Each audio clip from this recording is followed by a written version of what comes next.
life living and making a living can sometimes wear us out, grind us down, and dull our senses. So for a keen mind and a sharp contributive edge that can make it all easier and better and more productive, let's take some time to sharpen our axe. Stay with us right now for Life Talk.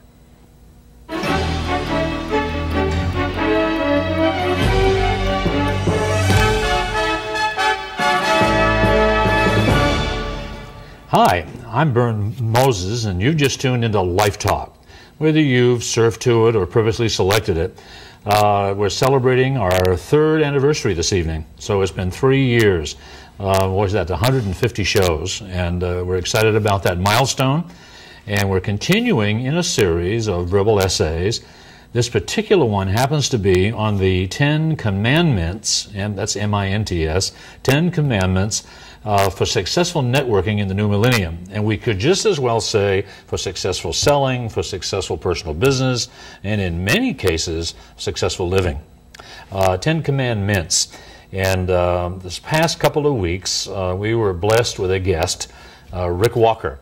And Rick's been with us before. He's been a national sales director. He's an entrepreneur now in business for himself. A couple of very fascinating projects that he's involved with.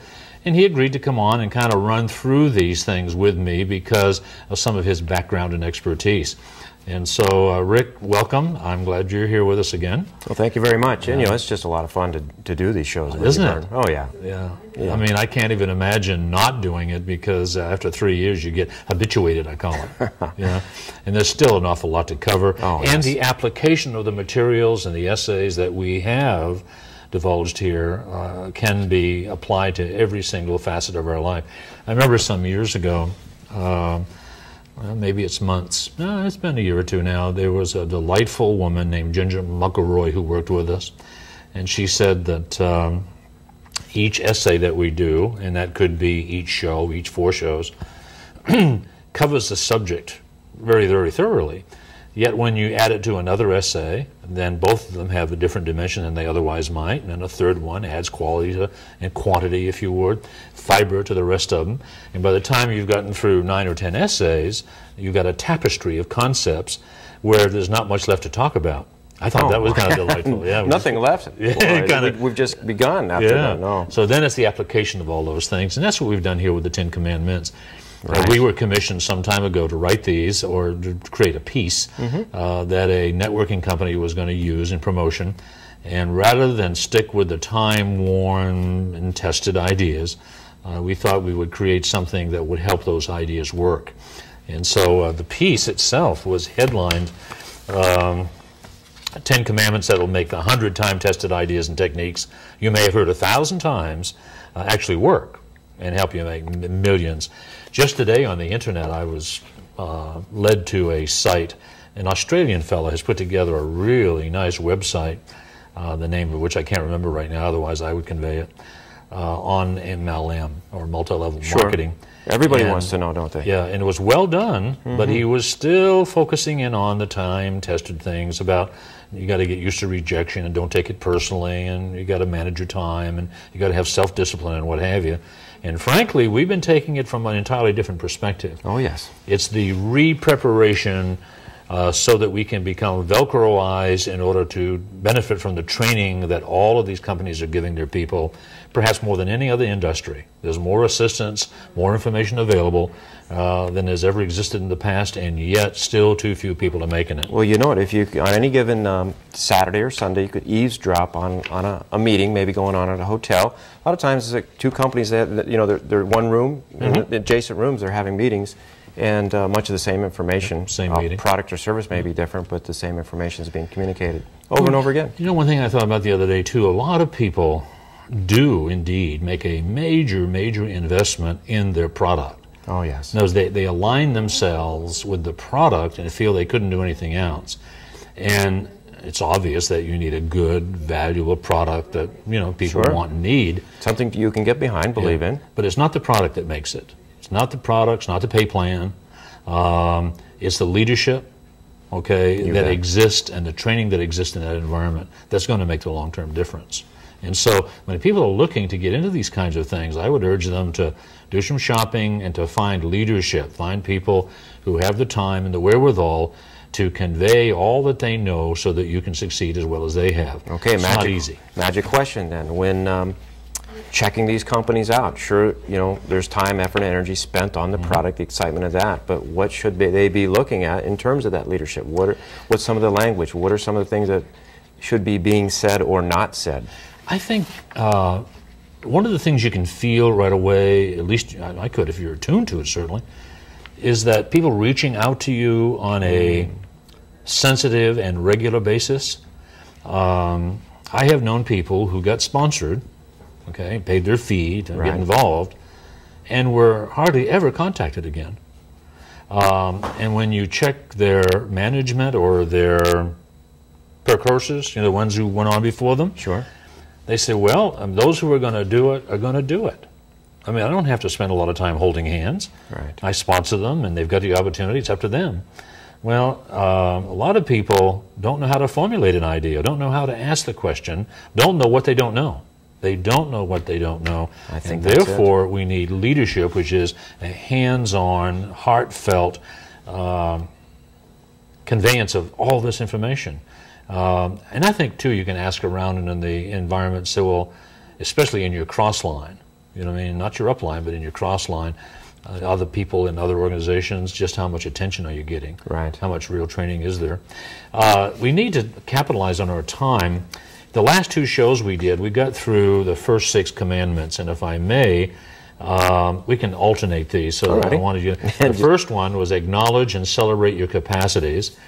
The second was, it's yours. Accept and develop your authority and esteem. Yeah, see, this is an important one.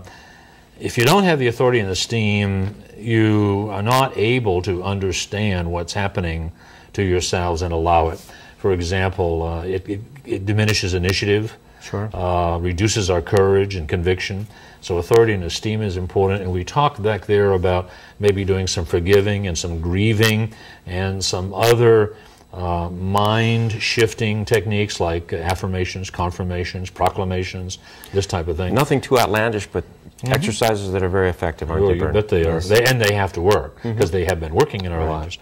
Number 3 was assume responsibility for yourself and to others. And there's a distinct difference there. And I would urge you, if you missed that show, to give us a call, and perhaps we can reconnect and maybe get some of these shows to you, or certainly call us with the number that we'll give you at the end of the show, and we'll send out one of these 10 Commandment sheets with a lot of explanation of them. The next one was... Number 4 is crystallize an image of your future and visualize it every day. Yeah, I call that telesthesia. Look it up in the dictionary. It's fascinating. Telesthesia is nostalgia for the future. Very quickly, you know how vivid a nostalgic experience can be, where we have the capacity in our mind to go into the future and to celebrate the way it is, and then come back and say, okay, this is what I'm going to do to get there. But what do they tell us in the multi-level meetings? Got to become a dreamer. Yeah, right. So we get excited about that, but yet somehow are left just a little bit empty in all that. It's really a daily exercise, and one that's done with vigor and with intensity and consistency. It's a fascinating thing, and once again, like I say, we discussed it in length last week. Then we went on to, I believe the next one is mine, decide to cope. Now that's an acronym, C-O-P-E, and it stands for capitalize on other people's, that's the O, experience and excitement and their energy and their expertise and their enthusiasm and whatever other E you can come up with, and there's a lot of them. Sure. There's a big E there. It's a fun one to work with, and it just starts to open up into something really big, and it's a wonderful topic. That's right. I like it. And the next one? Become synergistic, communicate, and associate. Yeah, I think the big issue there was that, fortunately or unfortunately, we have been reared in a system, in a society, and a lot of our job experiences have been such that we get ahead by competing and by politicking. And you pull that in multi-level and you're not going anywhere. In other words, the system A, or what we do on the job or in the corporate structure, and bring that in. Oh boy. It's an antithesis of all the other types of businesses that you've ever been involved in. And it's just the other way. It's cooperation. I call it cooperation, Sure. as opposed to competition, and contribution rather than politicking. Now, there can be a contributive politics. I have a little phrase I use occasionally called contributive politics.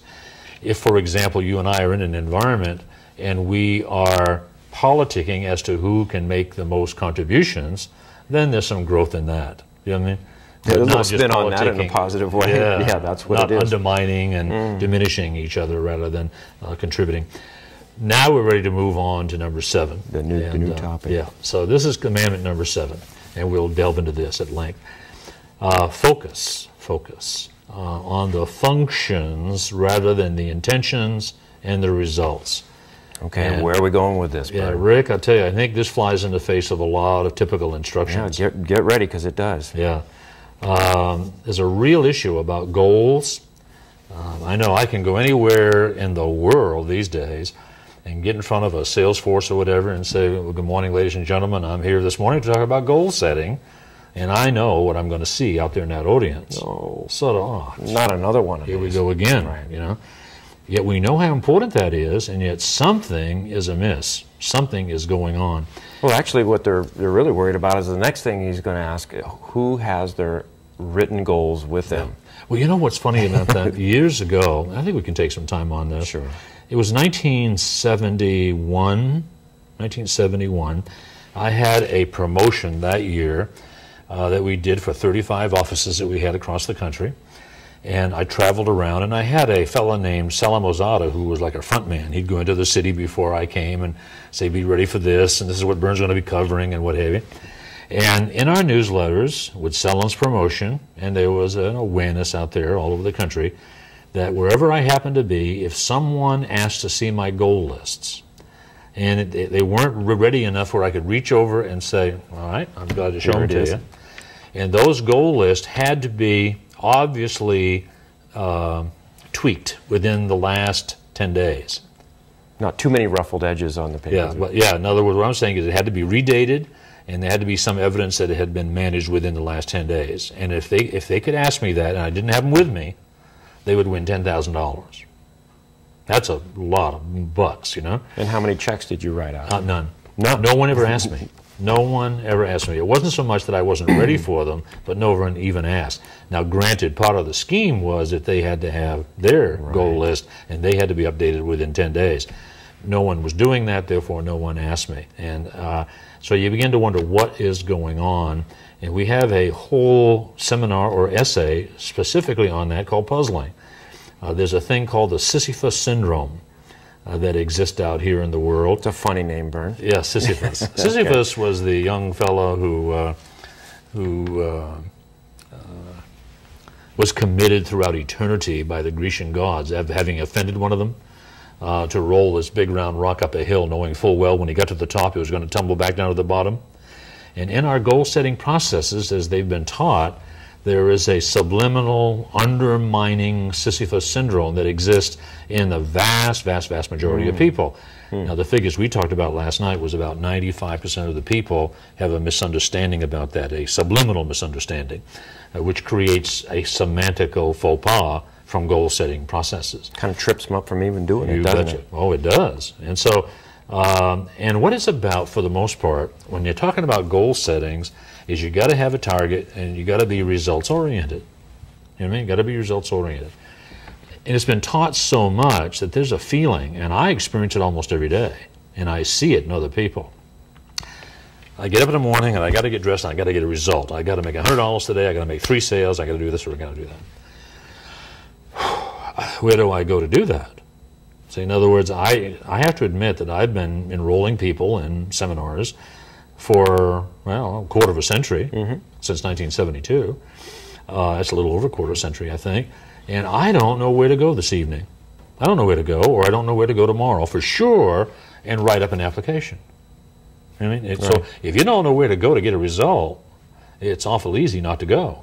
You end up doing the banking or the laundry, or calling some old customers and doing a service call. I find myself doing that every day Shuffling the in basket or something like that, right? Until I get conscious. Now, what I'm doing, I'm in avoidance. I'm in a flee mode coming from anxiety, which is, of course, based on fear.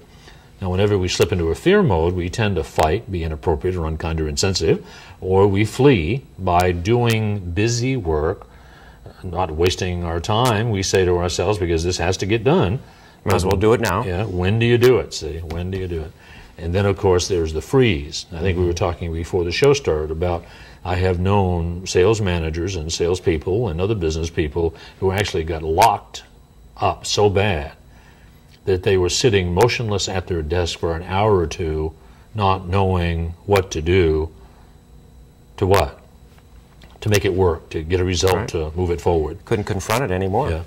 And so we're saying here to focus on the function rather than the intention and the result. And what is the function? Yeah, it's not that you don't have intentions and a result. You have a dream, you have a purpose, you have a concept, a plan, if you would. Mm-hmm.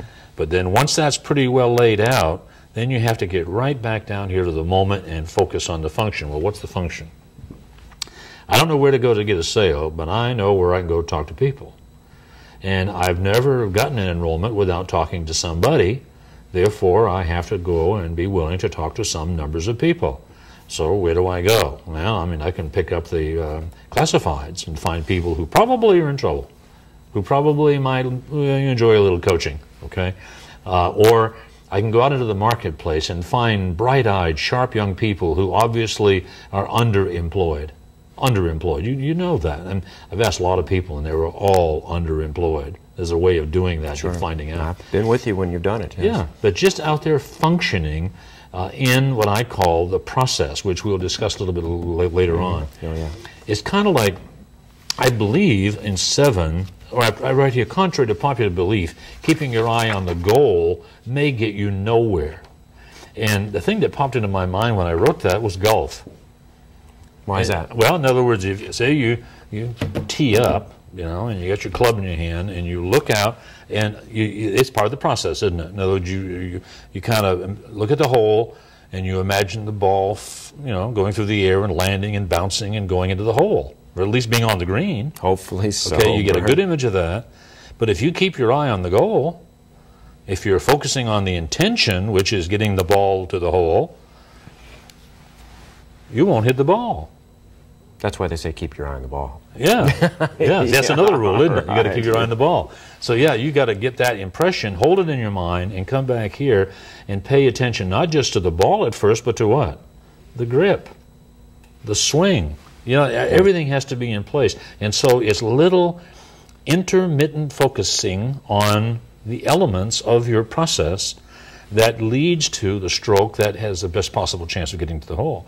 It's the same thing in sales or in human relations. You got to focus on the function rather than the intentions and the results.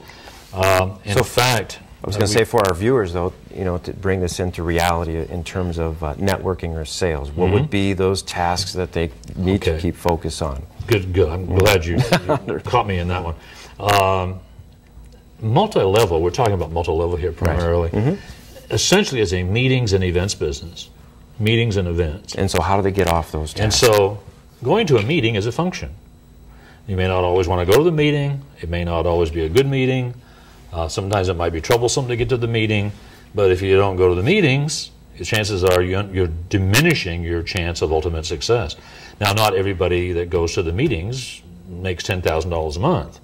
But I'll bet you everybody that's making $10,000 a month is going to the meetings. I mean, it's part of that process. It's a function of the business. And if they're not participating in the meetings for very long, that may drop out. Over. It's over, yeah. Right. So that's a part of the process. That's a function of the process. The other thing is to initiate phone calls and inquire if a person has heard about your program or not. Just inquire. Fully expecting that they'll say no. In fact, I've even asked them to say no. I have found a secret of diminishing the intensity of a no by asking for it up front. Right. I've actually called people, and I just call you and I'd say, Rick, we chat for a moment, and I say, by the way, the reason I called you was so that you could say no to me in what I'm about to explain to you. Okay? Would you do that for me? Alrighty. You know what I mean? Yeah, but I don't know what we're going. Yeah. Exactly. Well, what is it that you're going to be talking about? And I'll tell you, it's incredibly hard to get a no, because then it's kind of like almost like, don't tell me what to do. I mean, pretty soon they're giving you yeses. I can do this if I want. Yeah, but that's a function of calling people and inquiring. Are you familiar with this program? Have you heard about it? Then to inform them, inquire and inform, and then invite them I was going to say, investigate. Please follow through with an invite. So it's an endless cycle of these functions. Exactly. Just go through that cycle and move to the next. Yeah. And you can inquire, inquire, inquire, inquire, and inform. Inquire and inform, inquire, inquire. But you're in the function. Now, once in a while, you're going to be able to inquire and inform and invite, and then involve. You know what I mean? In other words, it's going to happen. Yeah, but it's a sifting and sorting process, but that's a function. A function is make a list.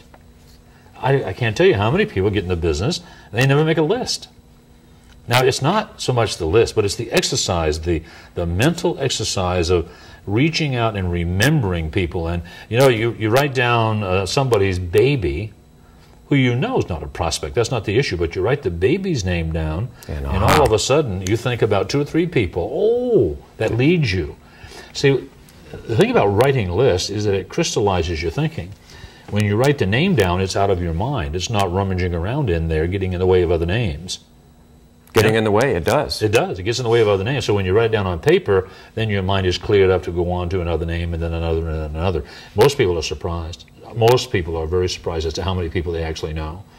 But when you think about it on the surface, it gets all jumbly, and it's easy. It's that getting started, how to actually start this process. It just cripples some of us out there. It's just incredible. And a lot of it is this process has been handled for us in the past, and so we're moving to a place where we're going to be talking about number 7. There we go. Recapture and develop your initiative. It's not about drive and desire and ambition. Those are the names we hear a lot. You got to have drive. You got to have ambition. You have to make a decision to do this. Yeah, and you got to be committed and what have you. All those are valid, but they go right past one of the things that I think. Well, I know.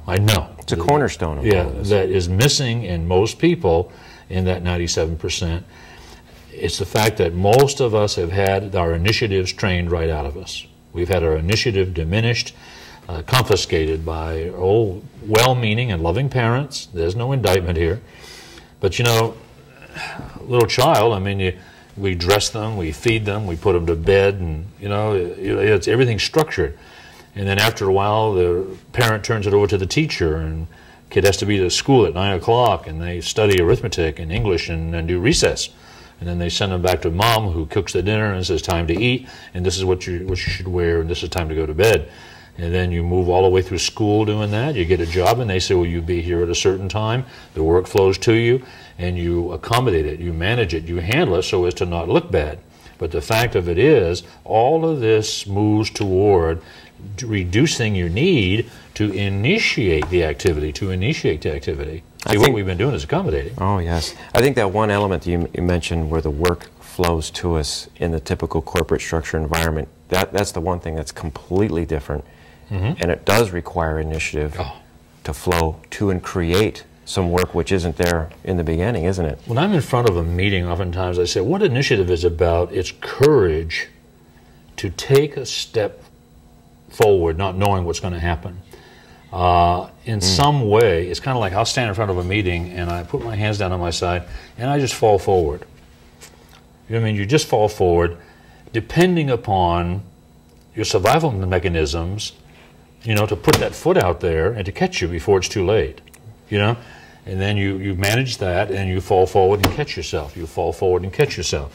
I mean, it's kind of like that in the beginning. You just have to do a function blindly and, you know, without any expectations. Be willing to be clumsy. Yeah, the willingness to be clumsy and just step out there and just do it.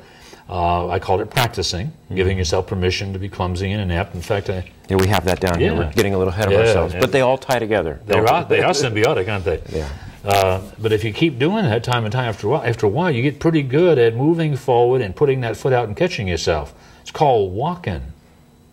So in other words, what you're saying is we need initiative, but to recapture our initiative, we just do or take that first step, or what are some things we can do to build up that confrontation to initiative?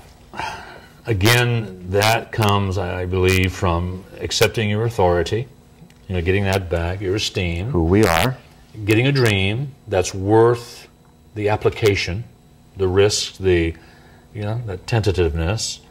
See, this is very overwhelming at first, but it gets easier and easier and easier as you do it because of our subconscious mind's tendency, capacity to adapt. See, the great news is that our subconscious mind is getting in the way of anything new and fresh. It doesn't want to do it. But the rest of the good news is the fact that it's highly adaptable. Highly adaptable. That if you're consciously go and do some of these things, after a while the subconscious says, oh, well, we're still alive, I guess this is okay. And pretty soon it's upset when you don't do it. I mean, have you ever been there where something was very difficult in the beginning and after a while, you know, if you weren't doing it, it felt uncomfortable? Exactly, and that's what needs to happen here. Is it worth it? Well, maybe not, but we are. You are. You know what I mean? In other words, it is worth developing this sort of an ability to process, to initiate, to go and do something with no expectation, by the way, of a result. Oh, you got to get indifferent about the result. How do we do that, though? I mean, we're told in the first meeting or two, or just conscious. Yeah. If you're conscious of it, you can do it. One of the most supportive things I've ever heard was, "Oh my gosh, do you realize our time is up?" Can't be. Set the clock back. We've got more to do. This is amazing. We're going to continue this next week if you'll stay, and I know we've got at least another show. And the show is called Life Talk. And people can call us at 366-8749. That's 916. And if they're out of town, they can call 800-661-3490. Or they can find out a whole lot about us by going into www.burnmoses.com. and find a lot of information. Give us a call. We'll send you this and maybe some tickets to a free concert. And thank you, and we'll see you next week, Rick. You bet. Thanks, everybody.